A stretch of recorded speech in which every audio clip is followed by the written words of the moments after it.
Et je me dis que oui, on fabrique les attentats de demain.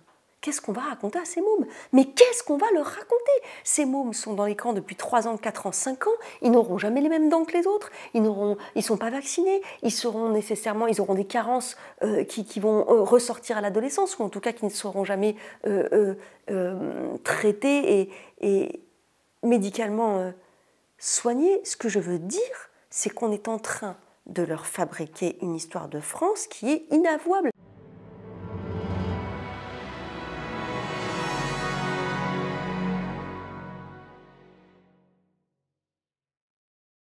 Quand on cherche, mais vraiment au plus profond de notre mémoire, notre premier souvenir, très souvent, c'est celui qui est lié à notre première injustice. Enfant ou adolescent, on sent que dès l'instant où on est montré du doigt, dès l'instant où on est dans la position de l'accusé, on se défend terriblement mal. Et c'est drôle parce que après 20 ans de métier, très souvent je me dis mais les innocents sont ceux qui se défendent le plus mal.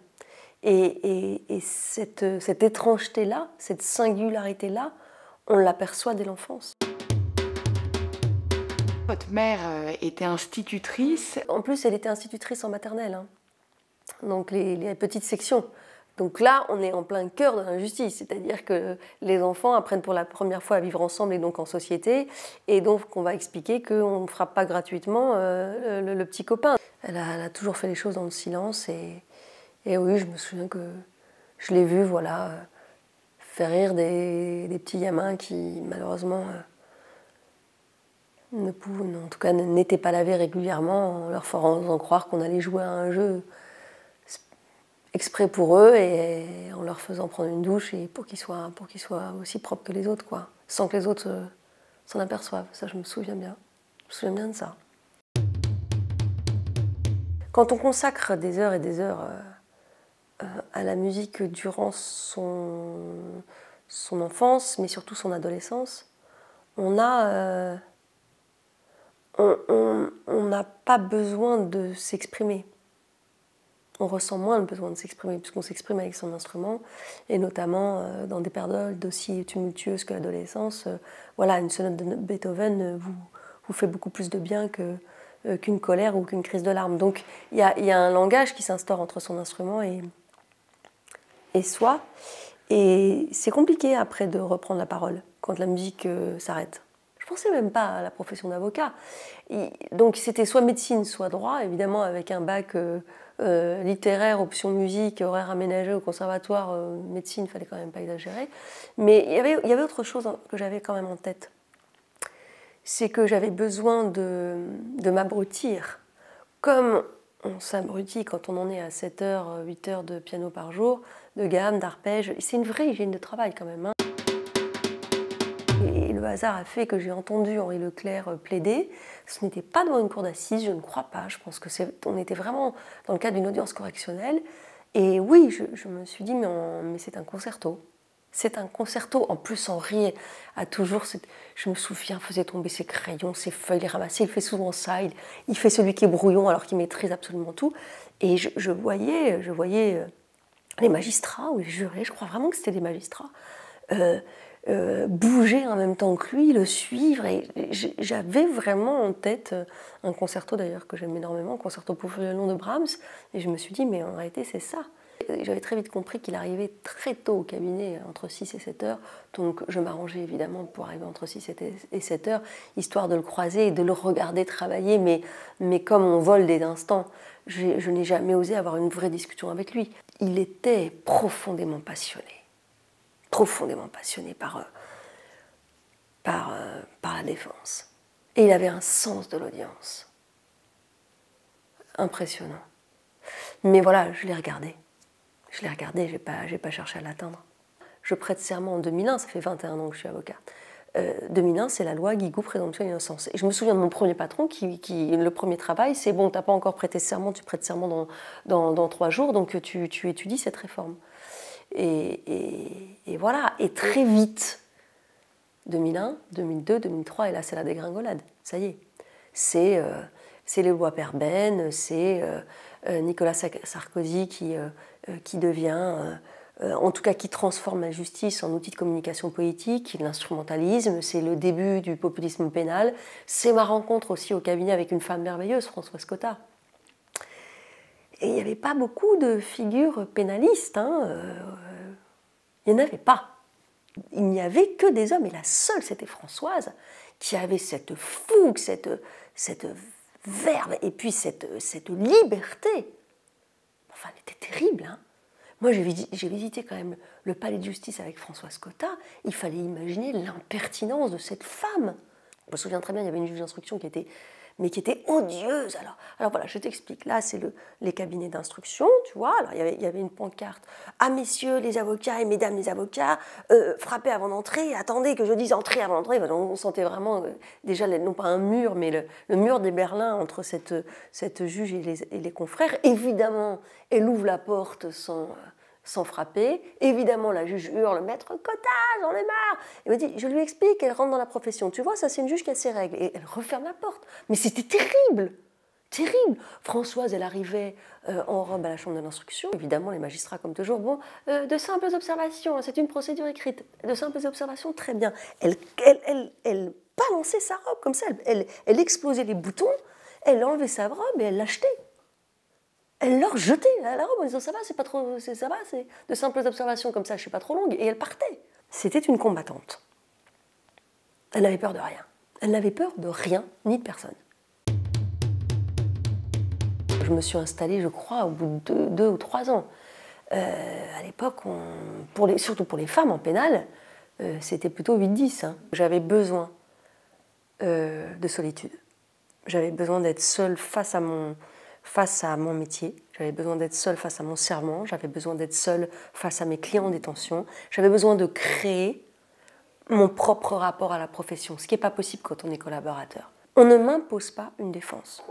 Par exemple, celui qui va vous expliquer que vous comprenez finalement, j'en sais rien moi, des conneries, mais moi ce que je veux complète, c'est que d'accord, je suis partie en Syrie, d'accord, j'ai combattu, mais tout ça était une réponse légitime aux attaques. Ça c'est non, ça c'est non, ça c'est non. Mais c'est pas, bon ben monsieur, je m'en vais, je pars, c'est pas ça mon métier. Mon métier c'est d'abord de le contredire.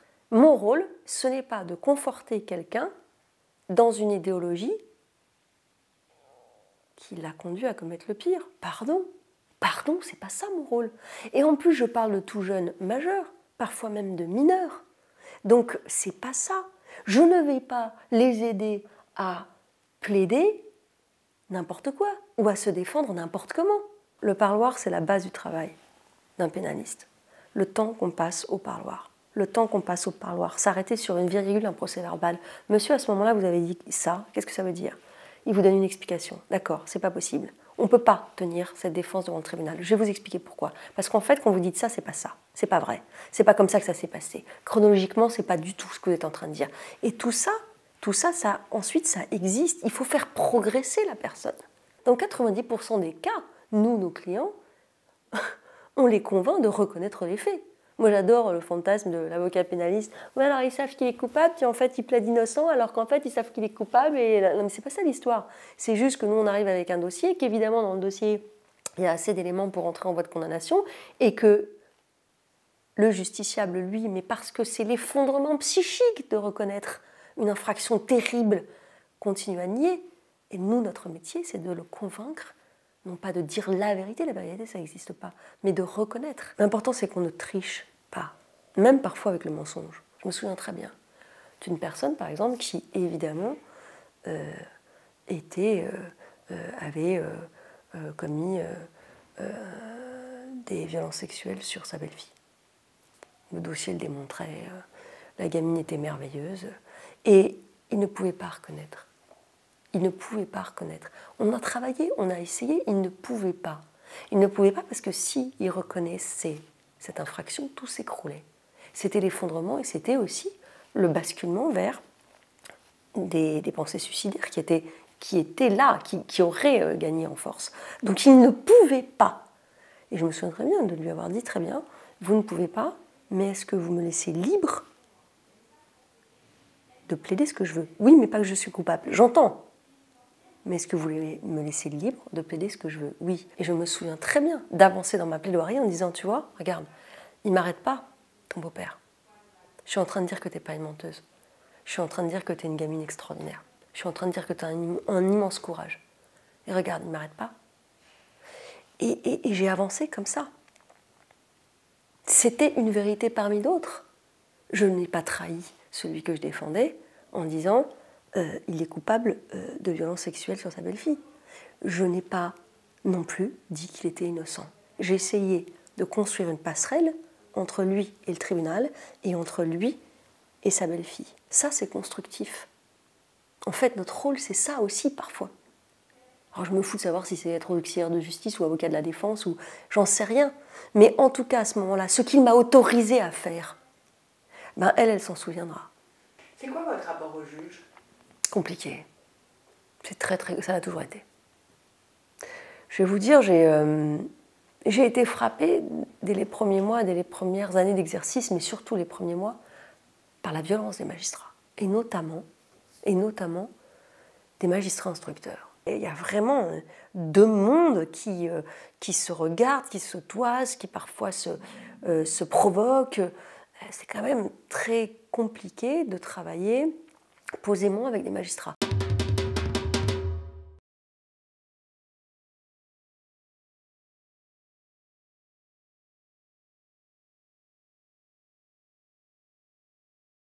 Si on décide qu'en réalité, parce qu'on est en matière terroriste, il faut cogner, et seulement cogner, qu'il ne faut absolument pas prendre en considération le contexte, la personnalité, le pourquoi d'un départ en Syrie, le pourquoi d'une tentative de départ en Syrie. Ce qu'on dit à cette femme, c'est jamais plus tu seras autre chose que ce départ. Sociétalement, tu ne seras plus rien d'autre que ce départ. Et à partir de là, comment voulez-vous qu'elle puisse avoir l'espoir de construire autre chose que le pire, en tout cas que la place qu'on lui a signée. Laisser des enfants dans des camps pendant 3, 4, 5 ans pour leur faire payer la faute de leurs parents, ça nourrit le discours de Daesh. Parce que ça en fait des martyrs. Et que Daesh nous remercie de rester cramponnés à nos peurs et de ne pas résister au terrorisme avec l'état de droit et avec l'humanité et la fermeté que la réponse imposerait. Là, on a atteint des sommets d'inhumanité, d'irresponsabilité. Et en fait, il joue, quand je dis il joue, c'est plutôt l'Élysée, hein, parce que c'est à l'Élysée que ça bloque, c'est le président de la République qui bloque. Il joue le court terme. Il joue le court terme, il joue le quinquennat renouvelable. Mais en attendant, moi, pas seulement parce que je suis avocat, et quand je vous dis ça, je ne le suis plus, parce que je suis citoyenne de ce pays, je me projette en avant et je me dis que oui, on fabrique les attentats de demain. Qu'est-ce qu'on va raconter à ces mômes? Mais qu'est-ce qu'on va leur raconter? Ces mômes sont dans les camps depuis 3 ans, 4 ans, 5 ans, ils n'auront jamais les mêmes dents que les autres, ils ne sont pas vaccinés, ils auront des carences qui vont ressortir à l'adolescence, ou en tout cas qui ne seront jamais traitées et médicalement soignées. Ce que je veux dire, c'est qu'on est en train de leur fabriquer une histoire de France qui est inavouable. Rapatriez-les. Rapatriez-les. Rapatriez-les. Rapatriez-les. Rapatriez-les. Rapatriez-les. C'est quand on rentre dans nos pays? Pays. Inconsciemment, je suis dans un parloir avec un de ses enfants et je veux pouvoir leur dire, quand ils auront 20 ans, non, attends. Il n'y a pas que la France qui a dit qui crève dans ce camp. Hein. Il y en a une autre. Hein. Moi, je me suis battue pendant des années gratuitement jusqu'à la Cour européenne. Il y a des universitaires qui m'ont soutenue et qui m'ont aidée. Il y a des personnalités, des artistes, des acteurs. Je peux te montrer la vidéo si tu veux. Je peux te montrer les actifs, et Boris Cyrulnik, etc. Je veux pouvoir leur raconter une autre histoire de France. C'est ça que je suis en train de construire. C'est ça que je suis en train de fabriquer. Mais pas parce que je suis avocat. Parce que j'ai peur. J'ai peur. Et parce qu'ils sont irresponsables de laisser pourrir la situation comme ça. La justice est là pour déclarer coupable ou déclarer innocent quelqu'un. on ne peut pas punir éternellement quelqu'un. Ou en tout cas, on ne peut pas le bannir. Moi, je peux comprendre que, par exemple, certaines personnes ne vont pas voir de spectacle parce que la musique est écrite par Bertrand Cantat. Je n'ai pas de difficulté avec ça. Ce que je ne supporte pas, c'est qu'on fasse tout pour que cet homme qui a purgé sa peine n'existe plus. Ça, c'est du bannissement. Et je ne pense pas qu'une société progresse en se réfugiant dans le bannissement. Je voudrais transmettre de la raison. Je ne dis pas que l'émotion ne vaut rien, elle est essentielle, et elle nous dicte, elle nous contamine, mais parfois pour le pire. Quand on parle de dictature de l'émotion, je dis juste qu'il ne faut jamais oublier la raison. Et que, vous savez, Éloge de la prescription, ce livre, plus je l'écrivais, plus je me disais, mais en fait, je suis en train de l'écrire pour les victimes. Vraiment. Et je l'ai ressenti profondément, cela. Profondément. Et j'ai eu des messages qui m'ont bouleversée de victimes, qui m'ont dit, mais je suis d'accord avec vous. Et je vais même vous dire que moi, sans la prescription, j'aurais jamais parlé, s'il n'y avait pas eu la prescription. Est-ce qu'il est normal que j'ai juste peur de rappeler pourquoi la prescription est un principe fondamental de lutte contre l'arbitraire? Pourquoi est-ce que la présomption d'innocence doit être respectée? Pourquoi est-ce que la victime ne se répare pas dans le champ judiciaire, ou en tout cas peut-être de façon exceptionnelle mais pas volontaire? Pourquoi est-ce que j'ai peur, là, de tenir cette parole? Eh bien, il se passe quelque chose dans ma liberté d'expression et de pensée. Et à partir de là, j'accepte d'avoir peur, mais je n'accepterai jamais de me taire. Parce que je crois que la seule force qui est la mienne, c'est que je n'ai pas besoin d'être aimée. Je m'en moque un peu. Voilà. Et ça, je pense que c'est peut-être ma définition de la liberté. De s'obliger à ne jamais espérer être aimé.